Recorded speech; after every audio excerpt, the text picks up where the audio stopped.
ونسلم علی رسولہ الکریم۔ 16ویں پارے میں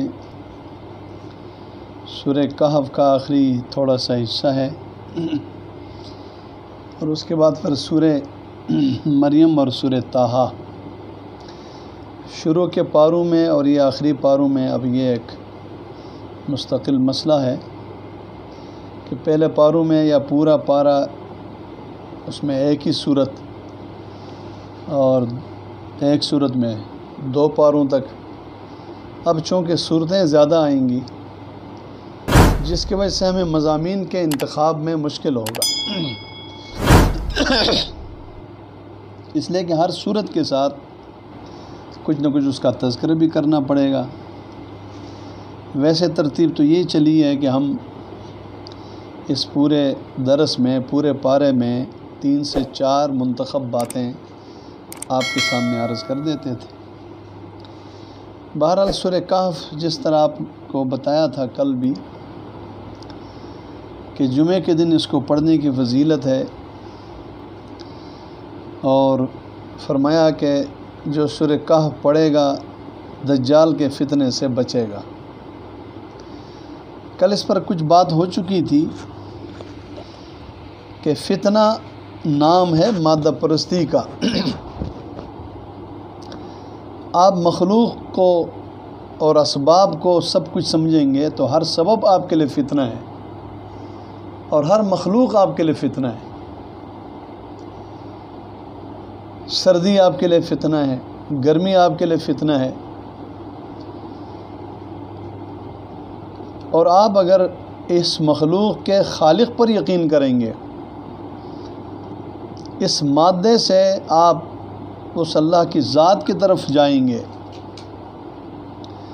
اور یہ جو تصویریں ہیں نا، صورتیں ہیں، اس سے آپ مصور کی طرف جائیں گے، تو آپ نہ صرف دنیا کے فتنوں سے بچیں گے، آخرت کے عذاب، قبر کے عذاب اور حشر کے مشکلات سے بھی بچیں گے۔ چنانچہ آپ نے دیکھ لیا کہ اللہ کی قدرت کہ وہ جوان اصحاب کہف کو اللہ رب العزت نے، جو اللہ کی توحید اور اللہ کی محبت اور اللہ کے بھروسے پر، جب ان کو بادشاہ اور حکومت کی طرف سے دھمکی ملی اور صرف 3 دن کی مہلت ملی، وہ کہیں نہیں گئے، بھاگے نہیں، کسی کے پناہ میں نہیں گئے، سفارش کی طرف نہیں گئے، رشوت کی طرف نہیں گئے، بس وہ اپنے آبادی سے غار کی طرف گئے اور اللہ کے بھروسے پر گئے، اور اللہ سے مانگا انہوں نے کہ اللہ اب ہم آپ کی ہر رحمت کی محتاج ہیں، اور اس مشکل میں آپ ہی آسان کیجئے، اور آپ ہی اپنے رحمت سے۔ تو آپ نے دیکھا کہ 300 سال تک اللہ نے ان کی حفاظت کی، ان کو سلائے رکھا، اور ہر تکلیف اور ہر مصیبت اور ان کے لیے جو چاروں طرف مشکلات تھی، سب سے ان کو نجات عطا فرما دیا۔ یہ ہے اللہ کی ذات اور اللہ کی قدرت۔ آپ تھوڑا سوچ لیں نا، یہ جو گرمی اور سردی ہے، مختلف علاقوں میں اللہ نے مختلف طریقوں سے رکھی ہے۔ یہی گرمی تھوڑا بڑھا دینا، پیچھے کراچی میں تھوڑا سا مسئلہ بن گیا تھا، لوگ مر گئے تھے، تو اور بڑھا دے تو کوئی بھی نہیں بچے گا۔ سردی تھوڑی بڑھا دے، کوئی نہیں بچے گا۔ زمین کو تھوڑا ہلا دے، کوئی نہیں بچے گا۔ اوپر سے کچھ برسا دے، کوئی نہیں بچے گا۔ اس لیے انسان کے بچاؤ، اس کی حفاظت، وہ اللہ تعالیٰ کے ذات سے متعلق ہے، اس کی قدرت سے متعلق ہے۔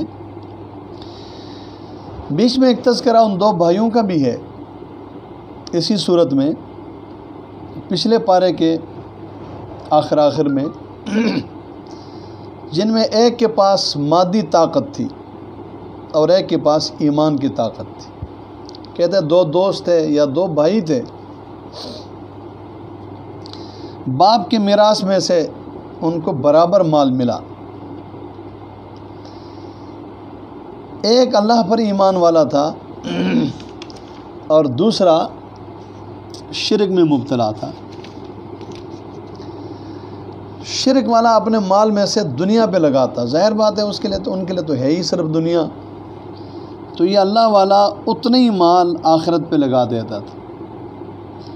جس طرح دنیا میں مال، اولاد، باغ، کھیتی، یہ چیزیں انسان کے لیے محبوب ہوتی ہیں، جن کا دل دنیا سے لگا ہوا ہے، خصوصاً جو منکر ہیں آخرت کے، تو آخرت والے چونکہ ابد الآباد کی زندگی ہے، جسے آخرت پر یقین ہے تو آخرت میں بھی پھر یہی سب کچھ چاہیے، چنانچہ یہ دنیا پہ لگاتا رہا، وہ آخرت پہ لگاتا رہا۔ ایک دن حالت یہ بنی کہ دنیا پہ لگانے والے کو 2 باغ، اور باغ بھی جناب انگور کے، چاروں طرف باڑ جناب کھجور کے، بیچ میں کھیتی، اور باغ بھی ایسے کہ جناب ہر موسم میں پھل دے، پھل بالکل کم نہ کرے۔ لیکن ایک نقطہ یہاں بتانا ہے کہ اس منکر کو بھی جو اللہ نے 2 باغ دیے تھے انگور کے، پھر اس کے چاروں طرف کھجور، کھیتی، اور یہ سب کچھ اللہ فرماتے وہ بھی میں نے دیا تھا۔ جعلنا لأحدہما جنتین، ہم نے دیا تھا۔ فجرنا خلالہما نہرا، ہم نے نہریں چلائی تھیں۔ اب وہ اس مسلمان کو لے کر جس کے پاس دنیا کے اسباب میں سے اس وقت کچھ نہیں ہے، فخریہ طور پر اپنے باغ میں لے جا کر کہتا ہے یہ دیکھو جی، انا اکثر منک مالا واعز نفرا، میرا باغ بھی ہے، میرا مال بھی ہے، میرے پاس نفری بھی بہت ہے۔ مجھ نہیں یقین کہ اتنا سارا کچھ جو رونق لگی ہوئی ہے یہ رونق ختم ہو جائے۔ قیامت کیسے قائم ہوگی؟ نہیں ہوگی۔ اگر ہو بھی جائے تو دیکھو جس نے دنیا میں مجھے رونقیں دی ہیں وہی پھر آخرت میں بھی دے گا۔ اب باری ہے اس شخص کی جسے اللہ پر یقین ہے، دنیا کے اعتبار سے تو کنگلا ہے اور کوئی بات نہیں ہے، لیکن اس کا دل جو ہے نا وہ اللہ کے عظمت، اللہ پر ایمان، آخرت کے فکر سے آباد ہے۔ وہ اس کو جواب اس سے دبتا نہیں ہے، اور یہی موحد اور مومن کی نشانی ہے۔ وہ دبنے کے بجائے کہتا ہے کہ تو اس رب کا انکار کرتا ہے جس نے تمہیں مٹی سے بنایا، پھر تجھے قطرے سے بنایا، پھر تجھے ٹھیک انسان بنایا، اور یہ سارا کچھ تجھے دیا، اور تو کہتا آخرت نہیں ہے، قیامت نہیں آئے گی۔ میں کہتا ہوں اللہ ربی هو اللہ ربی ولا اشرک بربی احدا، کہ اللہ ہی رب ہے، مجھے پالنے والا، تمہیں پالنے والا، سارا کائنات اور اسباب کو بنانے والا، اور میں اس کے ساتھ کسی کو بھی شریک نہیں کروں گا۔ تجھے چاہیے تھا جب باغ میں داخل ہوتا ایک مومن کی طرح تو کہتا ما شاء اللہ لا قوت الا باللہ۔ ویسے یہ جس کو اللہ نے باغ دیا ہو، چھوٹا ہو بڑا ہو، یا جس کو اللہ نے کوئی اچھی چیز دی ہو تو یہ لکھ کر لگانا چاہیے، اور نیچے ترجمہ بھی لکھنا چاہیے، ما شاء اللہ یکون، جو اللہ چاہتا ہے وہی ہوتا ہے، لا حول ولا لا قوت الا باللہ۔ اچھا تو یہ سمجھتا ہے میرا آج مال نہیں ہے، اولاد نہیں ہے، میں اپنے یقین اور ایمان کے طور پر کہتا ہوں کہ مجھے میرا اللہ تیرے باغ سے بہتر باغ دے گا، اور مجھے یہی خطرہ ہے تیرے انکار سے کہ ایک دن تیرا یہ باغ ختم ہوگا۔ اور ایسے ہی ہوا کہ اللہ نے اس کے باغ کو گھیر لیا، سارے میوے اس کے ختم کر لیے، آگ لگ گئی اور سارا باغ جل گیا۔ اگلا دن جس نے سارا کچھ دنیا پہ لگایا تھا، جب آج دیکھتا ہے کہ وہاں تو کچھ بھی نہیں ہے، تو وہ کہتا ہے یا لیتنی لم اشرک بربی احدا، کاش میں شرک نہ کرتا، کاش اس شخص کے طرح جس کا دل ایمان سے معمور ہے، اللہ کے اوپر یقین سے معمور ہے، میں بھی اس طرح ہوتا۔ فرمایا کہ اب اس کے پاس کچھ نہیں تھا، وہ جو کہتا تھا نا میرا مال ہے، باغ ہے، سب کچھ ختم۔ وما کان منتصر ہنالک الولایۃ للہ الحق، حقیقت میں جو طاقت ہے، جو بادشاہت ہے، جو قدرت ہے، وہ صرف اللہ کے پاس ہے۔ وہ خیر ثوابا و خیر عقبا، وہی اللہ بہترین بدلہ دیتا ہے اور اس کو ماننے والوں کے لیے بہترین انجام کر دیتا ہے۔ تو عرض یہ کر رہا تھا کہ یہاں پر بھی بتا دیا کہ مادہ کچھ نہیں ہے، اصل ایمان ہے، تقویٰ ہے۔ ایک تذکرہ اس صورت کے آخر میں حضرت موسیٰ علیہ السلام اور خضر کا ہے تو اس میں تفصیل، لیکن میں اس کو مختصر کروں گا. میں نے آگے کچھ 2-4 باتیں آگے سے بھی عرض کرنی ہیں. حضرت موسیٰ علیہ السلام کو یہ پتہ چلا کہ حضرت خضر اللہ کا پیغمبر ہے اور اس کے پاس ایسا علم ہے جو میرے پاس نہیں ہے. ایک روایت میں تو یہ بھی مشہور ہے کہ موسیٰ علیہ السلام بیان فرما رہے تھے بڑی فصاحت بلاغت سے، اور پیغمبر سے زمین پر بڑا کوئی عالم نہیں ہوتا ہے. پھر تشریعی پیغمبر موسیٰ علیہ السلام جیسا، جس سے اللہ نے بات بھی کی، کلیم اللہ، اور جس اللہ نے تورات بھی عطا کی. فرماتے ہیں کہ بنی اسرائیل نے پوچھا، کسی سننے والے نے پوچھا کہ آپ سے بڑا بھی کوئی عالم ہے؟ تو آپ نے فرمایا کہ مجھ سے بڑا کوئی عالم نہیں ہے، اس لیے کہ تشریعی عالم سب سے بڑا وہی ہوتا ہے جو اس وقت کا پیغمبر اور رسول ہوتا ہے، اور حضرت موسیٰ علیہ السلام چونکہ رسول تھے. اللہ کو یہ سوال نہیں پسند آیا. کہا سوال ٹھیک بھی ہے، لیکن پوچھنے والے کو اگر موسیٰ یوں کہہ دیتے کہ مجھ سے بڑا کوئی عالم ہے یا نہیں، اللہ کی کائنات ہے، اللہ بہتر جانتا ہے، تو اللہ تعالیٰ نے انہیں کہا کہ آپ سے ایک ایسا شخص جس کے پاس جو علم ہے وہ آپ کے پاس نہیں ہے. تو موسیٰ علیہ السلام نے کہا مجھے اس تک پہنچنے کی کوئی حالات بنا دیں. آپ نے کہا ٹھیک ہے، جائیں، آپ اپنے ساتھ مچھلی لے جائیں، اور جہاں پر یہ مچھلی تل کر تیار کر کے لے جائیں، اور اس میں سے کھاتے بھی رہیں. جہاں یہ زندہ ہو جائے وہ شخص وہاں ملے گا. حضرت یوشع کو اپنے ساتھ لیا جو آپ کے خادم تھے، بعد میں آپ کے ہوتے ہوئے وہ رسول نبی بنے، اور آپ حضرت موسیٰ علیہ السلام کی وفات کے بعد پھر وہ ان کا خلیفہ بھی بنے. ساتھ لے کر چلتے اور کہا بھی دیکھو یہ مچھلی جہاں زندہ ہو جائے نا پھر مجھے بتانا ہے. راستے میں ایک جگہ میں آرام کرنے لگے، پھر اٹھے.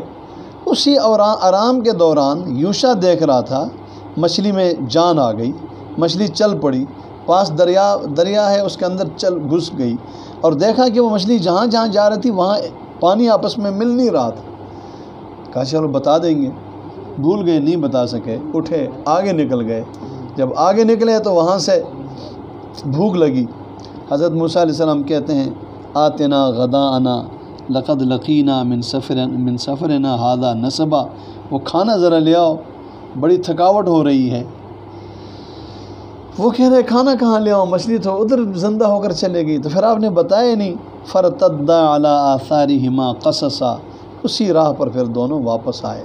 آگے آ کر فوجدا عبدا من عبادنا آتیناہ رحمتا من عندنا وعلمناہ من لدنا علما، اس شخص کے پاس جس کو ہم نے رحمت دی ہے اپنے طرف سے اور اس کو اپنے طرف سے علم دیا ہے. اصل تو علم اللہ کا ہے، پھر وہ اپنے رسولوں کو عطا کر دیتا ہے.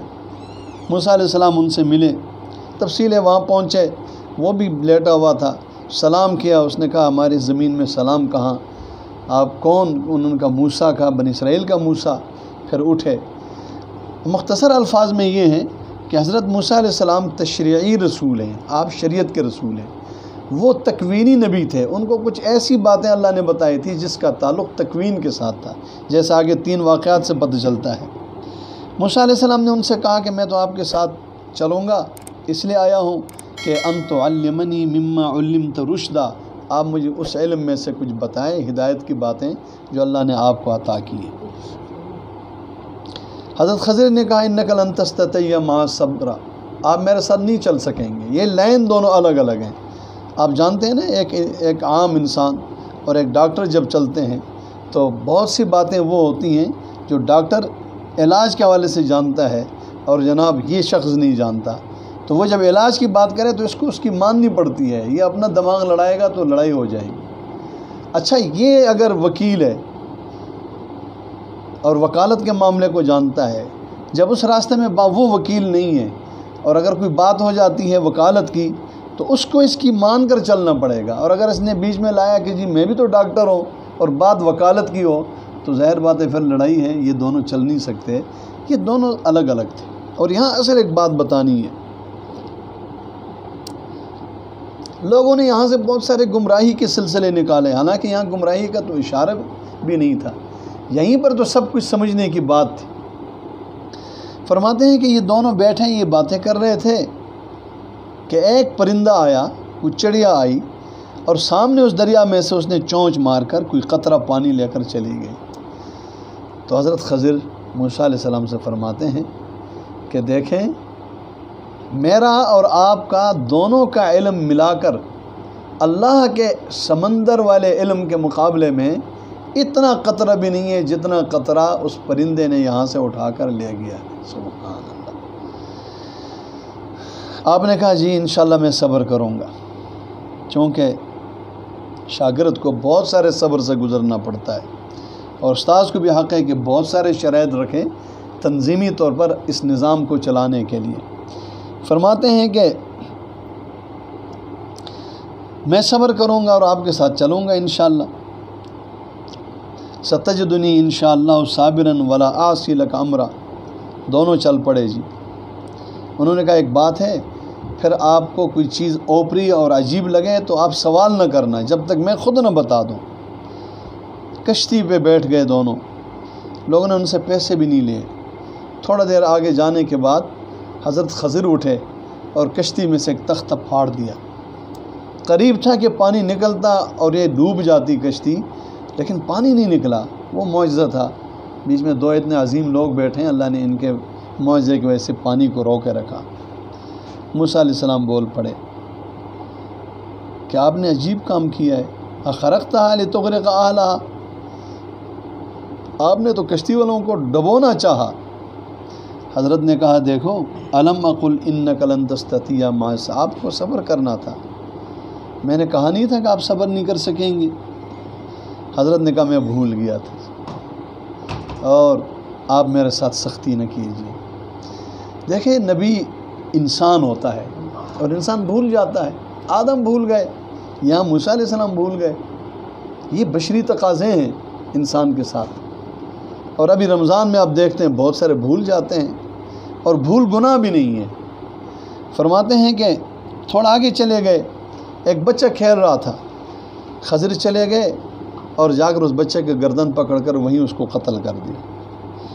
اب موسیٰ شریعت کا پیغمبر جو چھوٹا گناہ وہ کو برداشت نہیں کرتا، دیکھا کہ اس نے اتنا بڑا گناہ کر دیا، اب شریعت کے اعتبار سے تو گناہ ہے، اور حضرت موسیٰ علیہ السلام تو ہے بھی جلالی پیغمبر، تو فرمایا آپ نے اس بچے کو بغیر گناہ کے قتل کر لیا۔ انہوں نے کہا لم اقل لک انک لن تستطیع معی صبرا، کہا نہیں تھا کہ آپ خاموش نہیں رہ سکتے۔ حضرت نے کہا جی بس، پھر اگر میں نے آپ سے اس کے بعد پوچھا نا، سوال کیا، تو پھر مجھے آپ الگ کر سکتے ہیں، اس دفعہ مجھے معاف کر دیں۔ تھوڑا آگے چلے گئے، ایک بستی آئی، کھانا مانگا، بھوک لگی تھی۔ بھوک لگتی ہے اچھا پیغمبروں کو، اور یہی نشانی ہے کہ انبیاء معبود نہیں ہیں، معبود ایک ہی ہے جس کو بھوک نہیں لگتی۔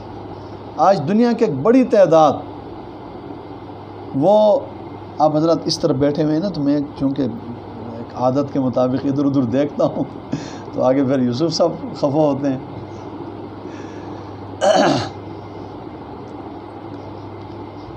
عرض کر رہا تھا کہ دنیا کی ایک بہت بڑی تعداد عیسیٰ علیہ السلام کو اور مریم کو معبود سمجھتی ہے، تثلیث کے قائل ہیں، اور آج وہ دنیا پر حکمرانی کرتے ہیں، اور قرآن نے ایک جملے میں سمجھایا ہے، اور ان میں بڑے بڑے اپنے آپ کو عالم بھی سمجھتے تھے، اور آج بھی بڑے بڑے پوپ ہیں اور پادری ہیں اور پتہ نہیں کیا ہیں۔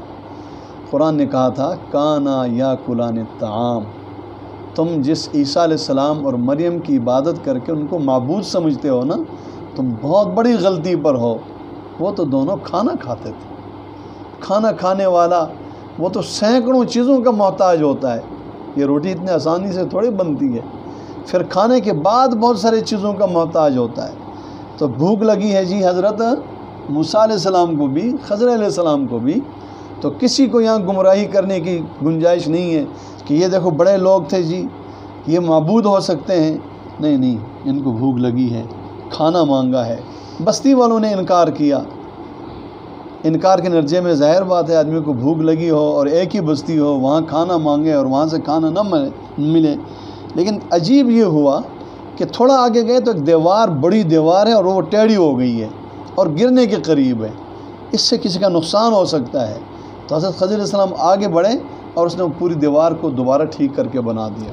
بعض کہتے ہیں ہاتھ لگایا ٹھیک ہو گئی، لیکن بہرحال دیوار ان کی ٹھیک کر دی۔ موسیٰ علیہ السلام نے کہا دیکھو لو شئت لاتخذت علیہ اجرا، ان لوگوں کے لیے اول تو دیوار بنانا نہیں چاہیے تھا، آپ نے بنانی ہی تھی اتنی بڑی دیوار، تو ان سے کوئی اجرت لے لیتے، چلو وہ روٹی ہی ان سے لے لیتے۔ قال ھذا فراق بینی و بینک، کہا یہ میرے اور آپ کے درمیان جدائی ہو گئی۔ اب جو 3 باتیں جس پر آپ کو صبر نہیں آیا ہے میں تمہیں بتا دیتا ہوں۔ اما السفینۃ فکانت لمساکین، وہ کشتی مسکین بچوں کی تھی، یعملون فی البحر، وہ اس سمندر میں، دریا میں اس کشتی کے ذریعے کماتے ہیں اور شام کو کھاتے ہیں۔ فأردت ان اعیبها وکان وراءہم ملک یاخذ کل سفینہ، میں نے چاہا ایک تخت نکالوں اور اس کشتی کو عیبدار بنا دوں، اس لیے کہ ایک بادشاہ جہاں یہ کشتی جا رہی ہے وہاں اس نے اپنے کارندے کھڑے کیے ہیں کہ ہر ٹھیک کشتی کو لے کر آؤ اپنے بیگار پر، اس کو کوئی کام کہیں بھیجنا ہے، جیسے الیکشن کے دنوں میں یہ جو فلنکوج وغیرہ گاڑیاں ہوتی ہیں ان کو پولیس والے اٹھاتے ہیں، تو یہ جب کشتی وہاں گئی ان لوگوں نے دیکھا اس میں تو بڑا سوراخ ہے، تو اس کو کہا چلو تم جاؤ۔ اب سمجھ آئی؟ موسیٰ علیہ السلام نے یہ تو بہت اچھا کیا آپ نے مساکین کے لیے، ان کی ایک ہی کشتی تھی، یہ بھی چلی جاتی تو پھر کیا کرتے۔ وَأَمَّا الْغُلَامُ فَكَانَ أَبْوَاهُ مُؤْمِنَيْنِ، یہ جو بچہ ہے نا اس کے ماں باپ بڑے نیک صالح لوگ تھے، اور یہ اس کی فطرت بری تھی، اگر یہ بڑا ہوتا تو اس کے وجہ سے ماں باپ بھی گمراہی پر آ جاتے، ہم نے چاہے اس کو ابھی سنبھال لیتے ہیں تاکہ ماں باپ بچ جائے۔ اچھا یہ بھی آپ نے ٹھیک کیا ہے۔ وَأَمَّا الْجِدَارُ فَكَانَ لِغُلَامَيْنِ يَتِيمَيْنِ فِي الْمَدِينَةِ، یہ جو تیسری بات ہے نا یہ بڑے غور طلب ہے۔ بات تو اتنی ہے کہ ایک ماں باپ نیک صالح تھے، ابوہما وکان ابوہما صالحا، ماں باپ نیک صالح تھے، بچے ان کے چھوٹے تھے، اس باپ نے آخری وقت میں اپنا مال ان بچوں کے لیے اس دیوار کے نیچے چھپایا کہ چلو یہ دیوار کوئی 20-25 سال تک چلے گی، 20-25 سال کے بعد دیوار گرے گی تو یہ بچے آ کر اس دیوار کی بنیادوں کو کھودیں گے تو ان کو پیسے مل جائیں گے دوبارہ دیوار لگانے کے لیے، اور وہ دیوار وقت سے پہلے گر گئی۔ اب کوئی کھودتا، یہ گرنے والی تھی تو یہ پیسہ ضائع ہو جاتا، ان بچوں کا خزانہ کوئی اور اٹھا کر لے جاتا۔ فَأَرَادَ رَبُّكَ أَن يَبْلُغَا أَشُدَّهُمَا وَيَسْتَخْرِجَا كَنزَهُمَا، رب نے چاہا نیک ماں باپ کے اس بچے، اس اولاد کا خزانے کی حفاظت پھر کرے، اور اس خزانے کی حفاظت کے لیے 2 وقت کے نبیوں کو بھیجا اور نبیوں کے ذریعے ان کے خزانے کی حفاظت کی۔ سبحان اللہ۔ جو لوگ ڈرتے ہیں ہمارے بچے کھائیں گے کہاں سے، پئیں گے کہاں سے، آپ اگر نیک اور تقوی دار ہیں تو آپ مستقبل کو اللہ پر چھوڑ دیں، اور اگر آپ ٹھیک نہیں ہیں تو پھر آپ سب کچھ کریں، پھر اس سے بھی ان کا کچھ نہیں بنتا ہے۔ ذالک تاویل ما لم تستطع علیہ صبرا، فرمایا کہ یہ وہ بات تھی جس پر آپ صبر نہیں کر سکتے تھے۔ اساتذہ جب پڑھاتے ہیں تو اس میں بہت سارے باتیں شاگرد کے لیے، بہت سارے استاذوں کے لیے بتاتے ہیں، بہرحال اس وقت یہی بات بہت ساری ہے جو آپ نے سن لی کہ 2 پیغمبر کچھ دیر تک ساتھ چلے ہیں، دونوں اپنی جگہ میں بہت عظیم ہیں۔ تیسرا سوال اس کا بھی اسی سورہ کہف کے آخری حصے میں ذکر ہے، ذی القرنین کے بارے میں۔ نیک انسان تھے، بعض کہتے ہیں کہ یہ بہت بڑے بادشاہ تھے اور یہی خضر علیہ السلام ان کے وزیر رہے ہیں، ان کے ساتھ مددگار تھے۔ یہودیوں نے مکہ والوں کو کہا تھا کہ جاؤ اور جا کر تم محمد صلی اللہ علیہ وسلم سے پوچھو ذی القرنین کے بارے میں، وہ نہیں بتا سکیں گے۔ جیسے کل میں نے بتایا تھا کہ آپ نے کہا میں تمہیں کل بتاؤں گا، کل کے بجائے 15 دن بعد جب وحی آئی تو اس میں اس کا تذکرہ بھی آیا۔ ان کے بارے میں لوگوں کا تاثر یہ تھا کہ یہ بہت بڑے اسباب والے تھے، اور ہمارے ہاں جو بڑے اسباب والے ہوں تو لوگ اسی کے اطاعت شروع کر دیتے ہیں۔ قرآن کہتا ہے کہ بہت بڑے اسباب والے تھے، لیکن وہ جس طرف بھی گئے ہیں نا تو جا کر رک گئے ہیں، وہ ہمارے دنیا اور ہمارے بنائے ہوئی اس کائنات کے کسی کنارے تک نہیں پہنچ چکے ہیں۔ مشرق تک گئے، جا کر وہاں رک گئے، مغرب تک گئے، وہاں رک گئے۔ شمال کے سفر میں جب گئے، اس کا میں تھوڑا سا بتانا چاہتا ہوں، تو وہاں ایک عجیب بات پیش آئی۔ لوگوں نے دیکھا کہ بڑا نیک انسان ہے اور اس کے پاس اسباب ہے، تو انہوں نے شکایت کی کہ یاجوج اور ماجوج اس وادی میں سے آ کر ہمارے کھیت اور ہمارے بچوں کو، جانوروں کو نقصان پہنچاتے ہیں، کسی طرح آپ دیوار لگا کر ان کو روک دیں، اور ہم آپ کو اس پر جو مانگیں ہم پر ٹیکس لگائیں یا جو بھی کریں، ہم آپ کی مدد کریں گے۔ انہوں نے کہا چلو افرادی مدد کرو، باقی ضرورت نہیں ہے۔ لوہا اور پیتل کے تختیاں لا کر یہ دو پہاڑوں کے درمیان والے ساری دیوار بنا کر اس کی چوٹی تک لے جا کر کہا کہ اب اس کو پگھلاؤ، اور وہ ایک دیوار بن گئی۔ یاجوج ماجوج رک گئے۔ وہ دن ہے اور آج کا دن ہے۔ کہتے ہیں روز کوشش کرتے ہیں، حدیث پاک میں آتا ہے ہم سوراخ کریں، کچھ کر بھی جاتے ہیں، بالکل قریب آتے ہیں، کہتے ہیں باقی کل کریں گے، کل اللہ پھر اس کو دیوار بنا دیتے ہیں۔ کہتے ہیں قرب قیامت میں وہ کہیں گے کہ کل انشاءاللہ، یہ اللہ کے نام کی برکت سے وہ کام ادھر ہی رکے گا، اگلے دن آ کر بس تھوڑا کام ہوگا، پھر جو نکلیں گے نا تو وہ قرب قیامت کی نشانی ہے۔ اور قرب قیامت یہ یاجوج ماجوج ہے کیا؟ کچھ لوگ تو یہ پہاڑی سب لوگوں کو یاجوج ماجوج سمجھتے ہیں۔ کچھ لوگ کہتے ہیں یہ ہے ہی نہیں۔ کیوں نہیں ہے جی؟ ہمیں ملا نہیں ہے۔ بھئی تم ذوالقرنین کو دیکھو، وہ بیچارہ جا کر واپس لوٹ آیا، تم کون ہوتے ہو تمہیں ملا نہیں ہے؟ کسی بندے کے علم میں نہ آنا یا وہاں تک نہ پہنچنا یہ اس چیز کے عدم کی نشانی نہیں ہے۔ یاجوج ماجوج مخلوق ہے اور بہت کثرت سے۔ ایک حدیث پاک میں آپ صلی اللہ علیہ وسلم نے فرمایا صحابہ سے کہ تمہیں پتہ ہے کہ جہنم کا حصہ کتنا ہے انسانوں میں سے؟ انہوں نے عرض کیا کہ اللہ جانتا ہے۔ آپ نے فرمایا 1000 میں 999 جہنم میں جائیں گے۔ بہت سخت بات تھی، گھبرا گئے اور کہتے ایسی کیفیت بن گئی صحابہ کی پریشانی کی۔ تو آپ نے فرمایا پریشان مت ہو جاؤ، یہ جو 999 ہوں گے نا، یہ فرمایا کہ یاجوج ماجوج کی تعداد تم انسانوں کے مقابلے میں ایک کے مقابلے میں 999 ہے۔ چنانچہ یہ جب نکلیں گے تو اتنے کثرت سے ہوں گے کہ بحیرہ تبریہ پر پہنچ کر شروع والا حصہ اس کو پی کر سمندر ختم کر دے گا۔ بعد والے کہیں گے یہاں تو کبھی پانی تھا ہی نہیں، چل پڑیں گے، بہت تنگ کریں گے۔ یہ وقت عیسیٰ علیہ السلام کا ہوگا۔ عیسیٰ علیہ السلام کی دعا سے اب یہ بھی سمجھیں کہ یہ مادہ پرستی اور یہ اسباب کے بجائے اب اس یاجوج ماجوج کو روکنے کے لیے دنیا کے پاس کوئی طاقت نہیں ہے، سوائے یہ کہ عیسیٰ علیہ السلام دعا کریں اور اللہ کے حکم سے وہ مر جائیں، اور مر جائیں گے فوراً، سارے ختم ہو جائیں۔ پھر اس سے ایسی بدبو پھیلنے اور بیماریاں پھیلنے کا خطرہ ہے کہ دنیا بدبو سے بھر جائے۔ جیسا فریزر میں کچھ رکھتے ہیں اور وہ ہو جاتا ہے، بند ہو جاتا ہے، اور اس کے بعد جو بو ہوتی ہے نا، انسان پھر 1 مہینے تک اس کے قریب نہیں آ سکتے، یعنی ایسا کوئی۔ لیکن پھر اللہ کا امر آئے گا، بڑے بڑے پرندے کوئی آئیں گے جو ان کو اٹھا کر لے جائیں گے۔ اچھا تم یہ بتاؤ سائنس والے، تم نے بڑی دنیا دیکھی ہے، یا وہ لوگ جو کہتے ہیں یاجوج ماجوج نہیں ہے، یہ سارا اٹھا کر وہ جہاں ڈالیں گے اس کو بھی تم قیامت تک نہیں دیکھ سکو گے کہ وہ کون سی جگہ ہے، تاکہ دنیا کے پھر بو نہ آئے۔ وہ تو اتنے کثرت میں ہوں گے کہ جہاں بھی پھینکو بدبو آئے گی۔ وہ اس کائنات سے سمجھ لو اٹھا کر کسی اور کائنات میں ڈالیں گے اللہ کے حکم سے۔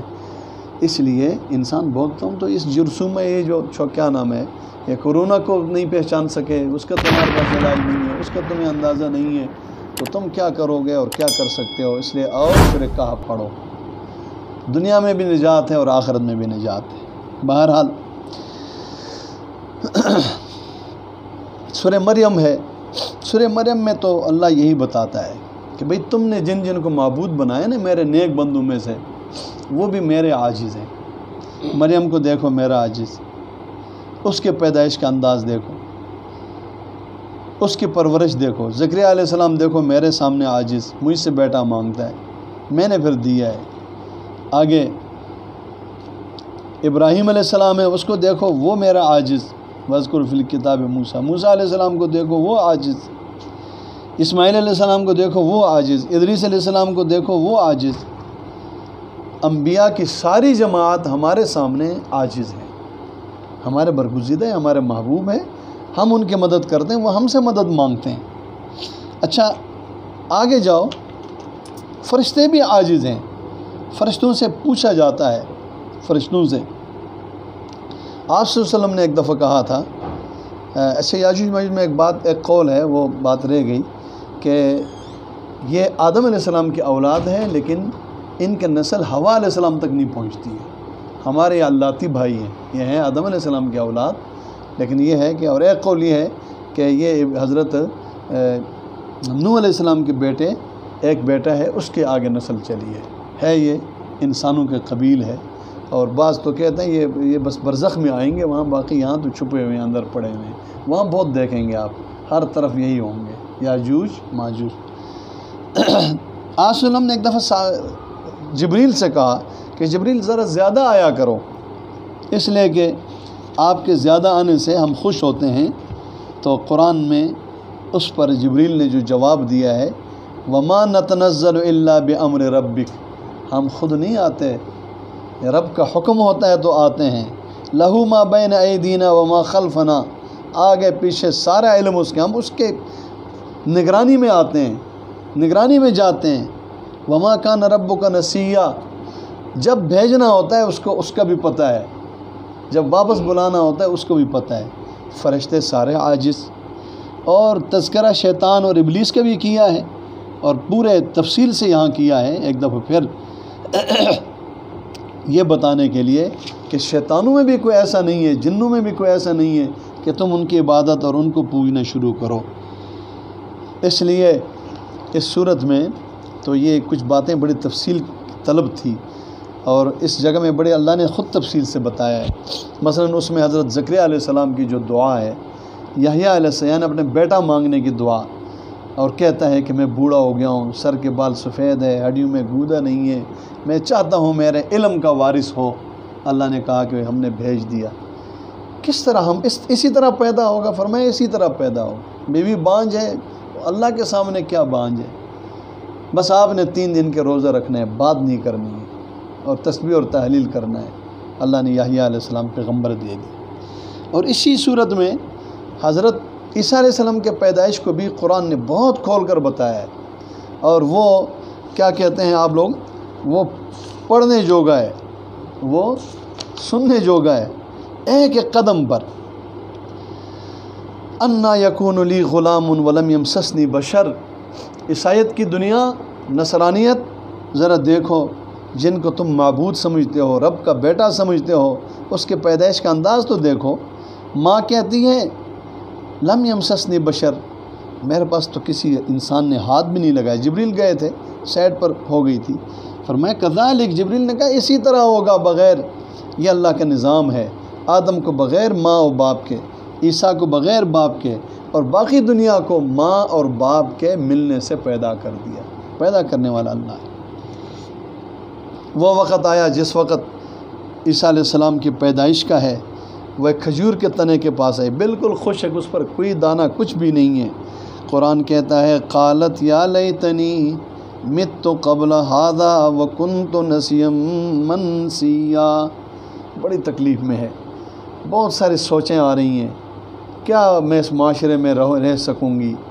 کہنے لگی کاش میں اس سے پہلے مر جاتی اور میں بھولی بصری ہو جاتی، مجھے کوئی جانتا ہی نہیں۔ سبحان اللہ۔ فناداها من تحتها اللہ تحزنی، آواز آ گئی، غمگین مت ہو جاؤ، اللہ نے ایک سردار دینا ہے۔ اور خوش کرنے کے لیے کہا کہ یہ تن جو ہے نا اس کو ذرا ہلاؤ نا۔ وَهُزِّي إِلَيْكِ بِجِذْعِ النَّخْلَةِ تُسَاقِطْ عَلَيْكِ رُطُبًا جَنِيًّا، مادہ پرستوں اور سائنس کو سب کچھ سمجھنے والوں اور اسباب پہ مٹنے والوں، ذرا اس کو بھی دیکھو، خشک تنے پہ تازہ کھجوریں کہاں سے آئی؟ مریم کو کہا اس کو ہلاؤ۔ قرآن میں یہ علماء یہ بھی فرماتے ہیں کہ ہلانے کا کیوں کہا؟ کہتے ہیں یہ ہلانا انسان کے بس میں ہے، باقی تر کھجوریں اتارنا خشک تنے کے اوپر سے یہ اللہ تعالیٰ کی قدرت۔ فکلی، اچھا چشمہ بھی دیا ہے نا، چشمہ بھی ہے، فکلی اس چشمے میں سے پانی پیو، وشربی فکلی کھاؤ اس کھجوروں میں سے، وشربی وقری عینا اس بچے کو اٹھاؤ اور آنکھ ٹھنڈی کرو۔ یہ تفصیل سے اس کا تذکرہ ہے۔ پھر یہ جب لے کر آئی ہے قوم نے شور مچایا ہے، یا اخت ہارون، ہارون کی بہن، باپ آپ کا ایسا برا نہیں تھا، ماں بھی آپ کی ایسے بدکار نہیں تھی، آپ نے یہ بغیر شوہر کے بچہ کہاں سے لے آئی؟ فاشارت الیہ، کہا اس بچے سے بات کرو۔ کہنے لگے کیف نکلم من کان فی المہد صبیا، اس بچے سے جو ابھی لے کر ہم کیسے بات کریں؟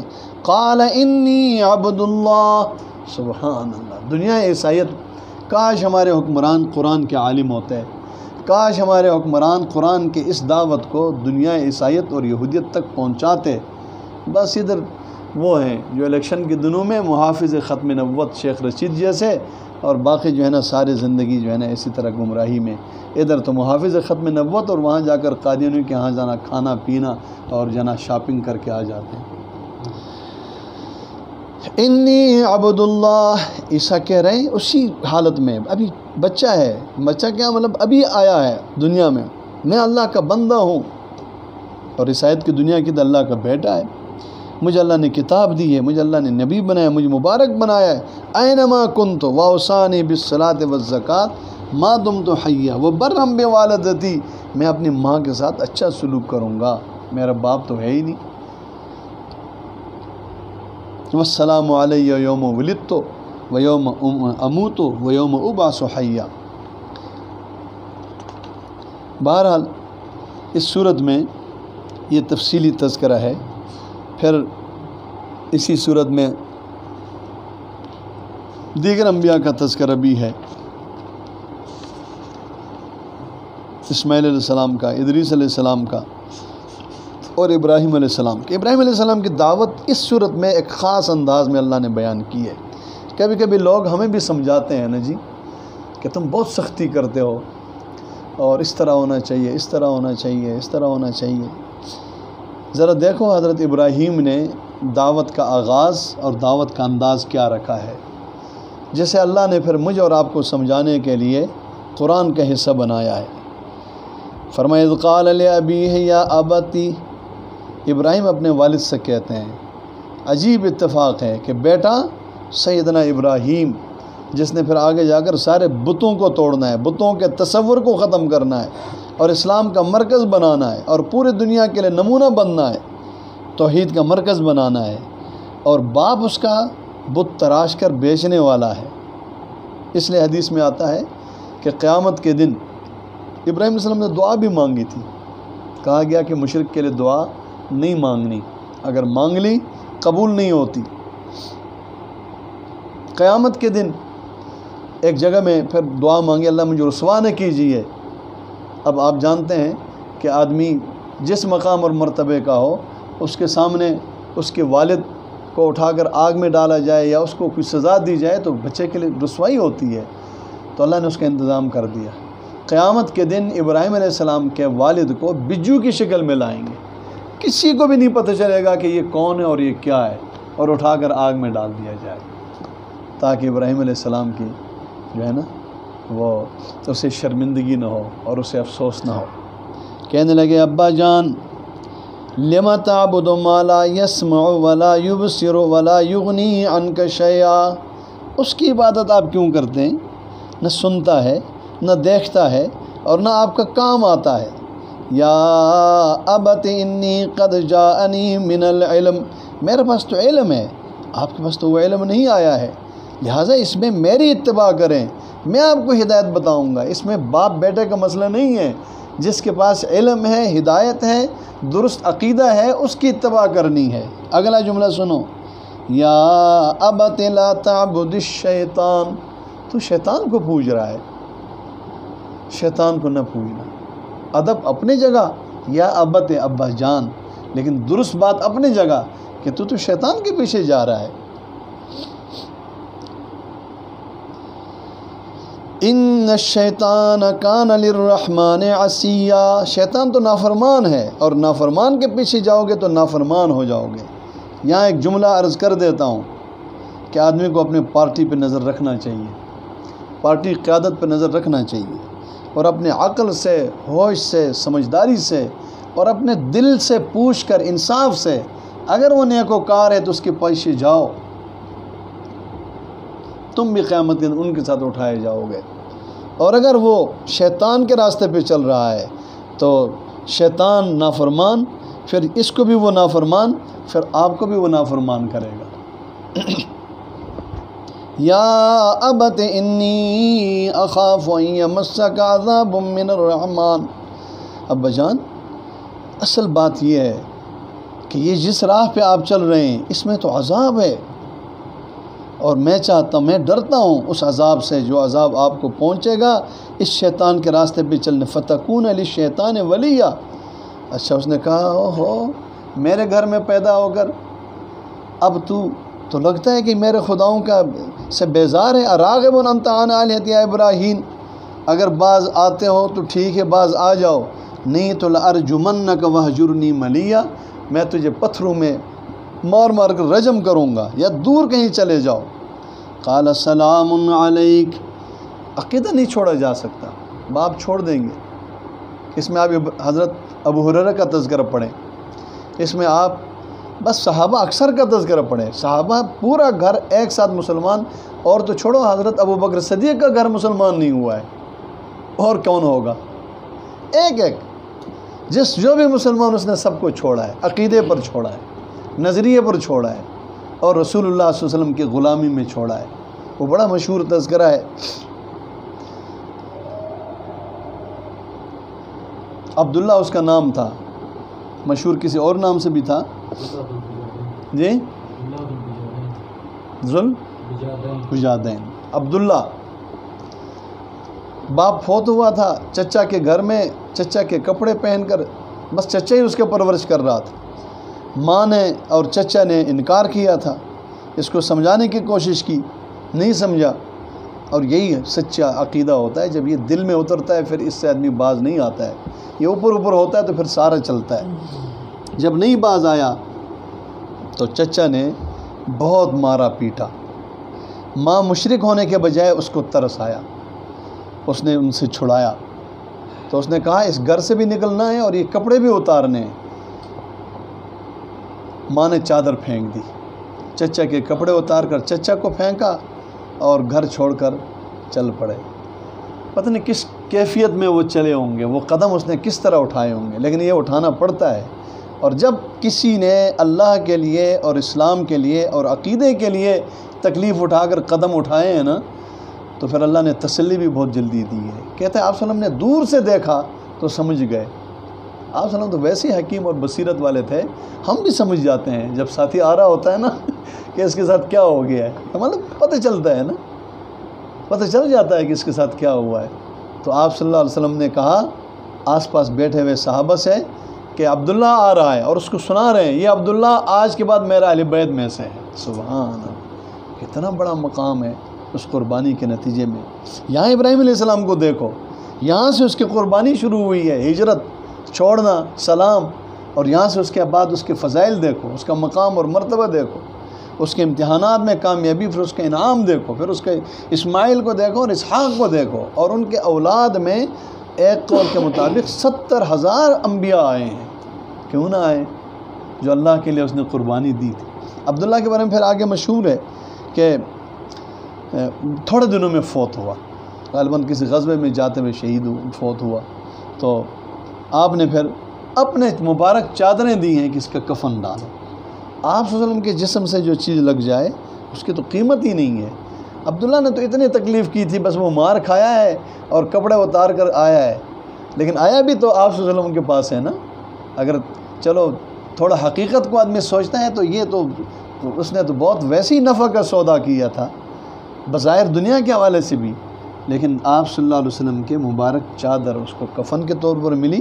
آپ صلی اللہ علیہ وسلم نے پھر جنازہ پڑھایا، پھر آپ نے قبر میں اٹھایا، قبر میں اتارا، اور آپ کا وہ جملہ مشہور ہے کہ آپ نے فرمایا کہ اللہ میں اس سے راضی ہوں، آپ بھی اس سے راضی ہو جائیں۔ اور عمر نے عرض کیا تھا، فرمایا تھا کہ میں نے اس دن کہا کہ کاش عبداللہ کے بجائے یہ میرا جنازہ ہو۔ تو یہاں قربانی ہے، سلام علیک، وَأَعْتَزِلُكُمْ وَمَا تَدْعُونَ مِن دُونِ اللَّهِ وَأَدْعُو رَبِّي، بس میں چھوڑا ہوں، ویسے چھوڑا ہوا ہے تمہارے معبودوں کو۔ قرآن کہتا ہے کہ جب اس نے چھوڑا ان کو اور ان کے معبودوں کو، تو وَوَهَبْنَا لَهُ إِسْحَاقَ وَيَعْقُوبَ وَكُلًّا جَعَلْنَا نَبِيًّا وَوَهَبْنَا لَهُم مِّن رَحْمَتِنَا وَجَعَلْنَا لَهُم لِسَانَ صِدْقٍ۔ آگے جو صورت ہے انشاءاللہ اس میں اس کا تذکرہ آ رہا ہے، وہاں اس کو ہم اور آگے تفصیل سے عرض کریں گے کہ حضرت ابراہیم علیہ السلام کو پھر اللہ تعالیٰ نے کن اونچے مقامات سے گزارا۔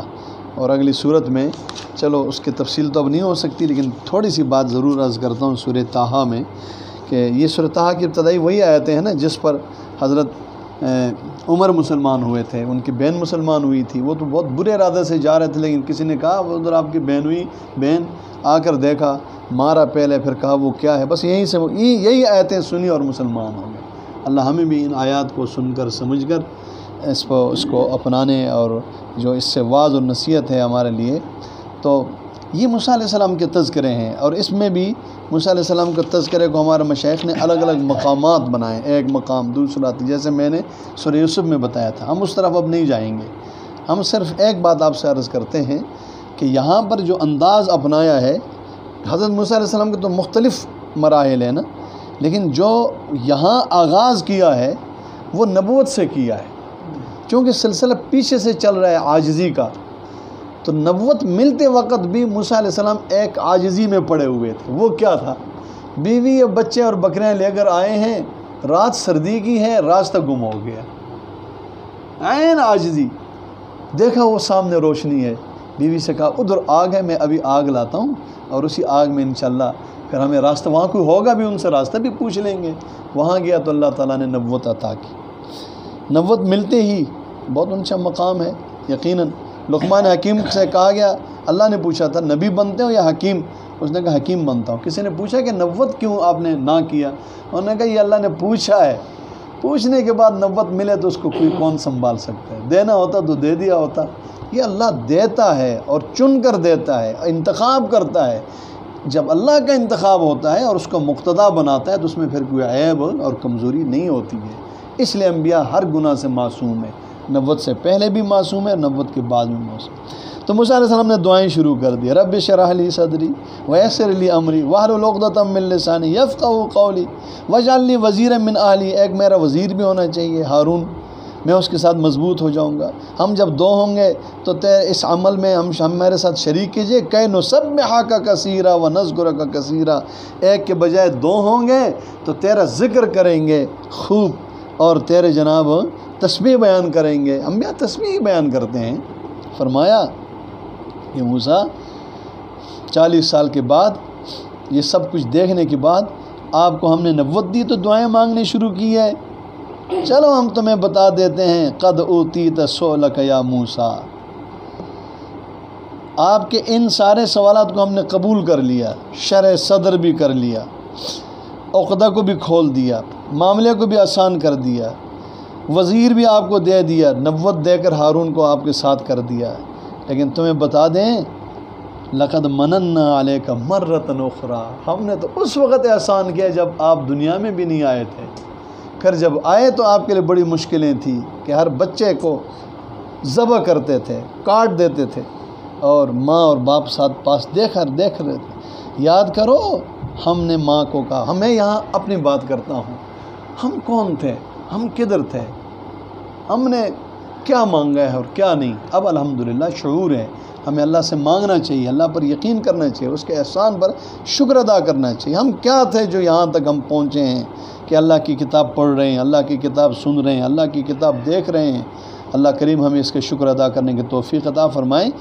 وہ وقت بھی یہ تھا کہ جب آپ کو جناب آپ کی ماں میرے حکم کے مطابق صندوق میں رکھ رہی تھی، صندوق کو پھر بند کیا تھا، بند کر کے یہ پہلے موت ہے، پھر اس کو اٹھا کر دریا میں ڈالا تھا، دریا کے موجیں، دریا میں پھر چلتے چلتے آپ تو پانی کے اس حصے میں چلے گئے جس حصے نے جاتے ہوئے فرعون کے محل میں پہنچنا تھا، اور وہاں آپ کی صندوق روکا گیا، اور جب کھولا گیا تو آپ فرعون کے محل میں تھے۔ جو آپ کو مارنے اور قتل کرنے کے لیے کارندوں کو اس نے پورے جناب مصر میں پھیلایا ہوا تھا، ان مراحل کو بھی دیکھو۔ یہاں میں ایک اشارہ کروں گا اور اگلی بات میں کروں گا آپ کو سورہ قصص میں، اور وہ میرا ایک منتخب آیتیں ہیں، انشاءاللہ 3 آیتیں ہیں، وہاں میں ضرور کروں گا۔ یہاں اتنی بات کروں گا کہ لوگوں یاد رکھو، یہ وہ بچہ ہے جس کو اللہ نے مصر کی حکمرانی دینی ہے، شام کی حکمرانی دینی ہے۔ یہ وہ بچہ ہے جس نے پورے بنی اسرائیل کو عذاب سے بچانا ہے اللہ کے حکم سے۔ یہ وہ بچہ ہے جس نے اس کے بعد بھی معرکے کرنے ہیں، اور ہر معرکے میں اللہ کی مدد سے جیتنا ہے، اور بالآخر اس نے اپنے آنکھوں سے اس منظر کو دیکھنا ہے کہ جناب 12 راستے ہو گئے ہیں، نکالو اپنے لشکر کو، یہ اپنے ساتھیوں کو لے کر جا رہا ہے، اور جب پار ہو جاتے ہیں تو اپنے دیکھ رہا ہے کہ دشمن بھی پیچھے سے آ رہا ہے، اور یہ اگر اس طرف آ گیا تو بڑے مسئلے بنیں گے۔ اب وہ اسی نظر سے دیکھ رہے ہیں، اللہ نے اس فرعون کو پورے لشکر کے بیچ میں اتار کر ڈبو دیا۔ سبحان اللہ! کیوں ہم اللہ کی قدرت کو بھول جاتے ہیں اور ہم یہ سمجھتے ہیں کہ ہمیں تو حکمرانی کبھی نہیں ملے گی؟ پہلے تو ہم یہ سمجھتے ہیں کہ ہم حکمرانی کے قابل نہیں ہیں۔ میں ایک جملے میں عرض کرتا ہوں، حکمرانی تو علماء نے کی ہے، ابو بکر، عمر، عثمان، علی، سیدنا امیر معاویہ، یہ پچھلے قریب کے دور پر علم والوں نے کی ہے، علم والوں نے، علم نبوت والوں نے، علم قرآن والوں نے، علم حدیث والوں نے۔ آج میں دیکھ رہا ہوں ہم سنجیدہ نہیں ہیں، ہم میں سے 90% علماء اور دیندار طبقہ اس بنی اسرائیل کے طرح فرعون کے غلامی میں زندگی گزارنا چاہتے ہیں، اور موسیٰ کو سمجھتے ہیں کہ یہ کیوں آیا ہے ہمیں خراب کرنے کے لیے۔ لیکن موسیٰ خراب کرنے کے لیے نہیں آیا ہے، حالات سازگار ہو رہے ہیں، تھوڑا سا ہمت کرو، کم از کم موسیٰ کے ساتھ چلو۔ لِكُلِّ فِرْعَوْنٍ موسیٰ، ہمارے اکابر کیا کر گئے، ہر زمانے میں ایک فرعون بھی ہوگا، ایک موسیٰ بھی ہوگا۔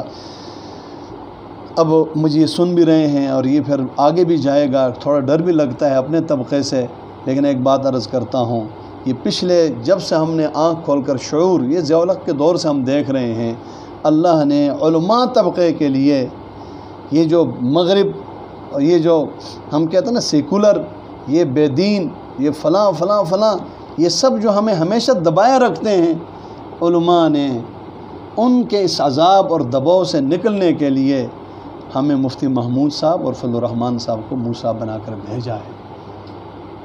ہمیں حوصلہ کرنا چاہیے۔ جس بچے کو صندوق میں ڈالا جا رہا ہے، صندوق کو دریا میں ڈالا جائے، اس بچے کی زندگی کے بچنے کی خبر نہیں ہے، پھر اللہ اسی کے ذریعے سے صرف مصر نہیں کہاں سے کہاں تک اللہ تعالیٰ اس کو وہ دے دیتا ہے۔ تو اللہ تعالیٰ آپ کی ہمت سے آپ کو بھی صرف ایک کوشش آپ کریں، اور آپ کا یہ جذبہ ہونا چاہیے اور آپ کی یہ دعا ہونا چاہیے کہ اللہ یہ جو برے لوگ ہمارے اوپر آتے ہیں ان کو ہم سے ختم کر دے، اور آپ جانتے ہیں جو اچھے لوگ ہیں ان کو ہمارا حکمران بنا دیں۔ کہتے ہوئے بھی مزہ آ جائے، جی آپ کا کون ہے، جی فلاں ہے، آپ کا کون ہے، جی فلاں ہے۔ کتنے خوش ہوں گے وہ لوگ جن کا حکمران جناب کون تھے، ہارون رشید تھے۔ کتنے خوش ہوں گے وہ لوگ جن کا امیر المومنین عمر تھے۔